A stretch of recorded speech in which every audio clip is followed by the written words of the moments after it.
Guys, അങ്ങനെ ആടുജീവിതത്തിന്റെ trailer release ആയിട്ടിരിക്കുകയാണ്. ഞാൻ ഇത്രയും 2024 ഇത്രയും വെയിറ്റ് ചെയ്തിരിക്കുന്ന ഒരു സിനിമ വേറെ ഇല്ല. 2024 എന്നല്ല, ഞാൻ കുറെ നാളുകളായിട്ട് മലയാള സിനിമ ഒരുപാട് സിനിമകൾ വെയിറ്റ് ചെയ്തിട്ടുണ്ട്. പക്ഷെ ഇത്രയും അധികം വെയിറ്റ് ചെയ്തിട്ടുള്ള ഒരു മലയാള സിനിമ വേറെ ഇല്ല എന്ന് തന്നെ പറയാം. അത്രയ്ക്ക് എന്നെ സ്വാധീനിച്ചിട്ടുള്ള ഒരു നോവൽ കൂടിയാണ് ആടുജീവിതം. അപ്പോ അധികം വെറുപ്പിക്കുന്നില്ല, നമുക്ക് നേരെ ട്രെയിലറിലേക്ക് കിടക്കാം. ട്രെയിലർ റിയാക്ഷൻ ചെയ്യുന്നതിന് മുമ്പ് ഒരുപാട് പേര്, ഞാൻ ആദ്യമായിട്ടാണ് ട്രെയിലർ റിയാക്ഷൻ ചെയ്യുന്നത്. അപ്പോൾ ഒരുപാട് പേര് ട്രെയിലർ റിയാക്ഷൻ ചെയ്യുന്നത് കണ്ടിട്ടുണ്ട്. അപ്പൊ അവരൊക്കെ എങ്ങനെയാണ് ഫസ്റ്റ് ടൈം ഷൂട്ട് ചെയ്യുമ്പോൾ ആദ്യമായിട്ട് ഫസ്റ്റ് ടൈം ആണോ ട്രെയിലർ കാണുന്നതെന്ന് എനിക്കറിയില്ല. പക്ഷെ ഞാൻ ഇപ്പോ ഷൂട്ട് ചെയ്യുമ്പോഴാണ് ട്രെയിലർ കാണുന്നത്. ഓക്കെ, നേരെ വീഡിയോയിലേക്ക് കിടക്കാം. ട്രെയിലർ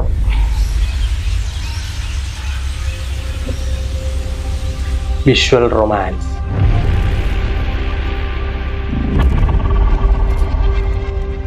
अंदर से कोई बाहर ना जा सके. A true story. अंदर से कोई बाहर ना जा सके. Wow. അത് മറ്റേ ഇത് ഫ്ലാഷ് ബാക്കിൽ വരുന്ന സീനായിരിക്കും. അതുപോലെ തന്നെ ആ വെള്ളം കുടിക്കുന്ന സാധനം ലീക്കായ ട്രെയിലറിലുണ്ടായിരുന്നു. ഓ, പൃഥ്വിരാജ് സുകുമാരൻ, ബെന്യാമിൻ,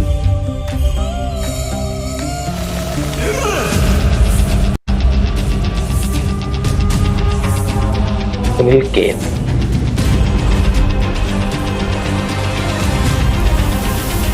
റസൂൽ പൂക്കുട്ടി, AR റഹ്മാൻ,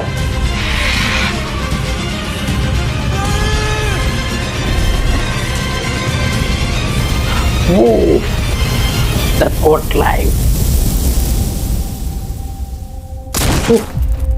Blessy. अंदर से कोई बाहर ना जा सके.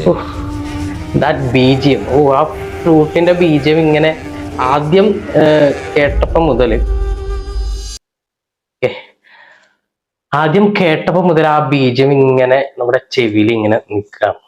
എന്താണ് AR റഹ്മാൻ ഇതിൽ ചെയ്യാൻ പോകുന്ന മാജിക് എന്നുള്ളത് കണ്ട് തന്നെ അറിയണം. ഞാൻ വീണ്ടും റിപ്പീറ്റ് ചെയ്ത് പറയാണ്, ഇത്രയും വെയിറ്റ് ചെയ്ത ഒരു മലയാള സിനിമ എൻ്റെ ജീവിതത്തിൽ വരെ ഉണ്ടായിട്ടില്ല. ഒരുപാട് ഗംഭീരമായിട്ട് വരണമെന്ന ഭയങ്കരമായ ആത്മാർത്ഥമായ ആഗ്രഹമുണ്ട്. അപ്പോ 28-ാം തീയതി ബൈ.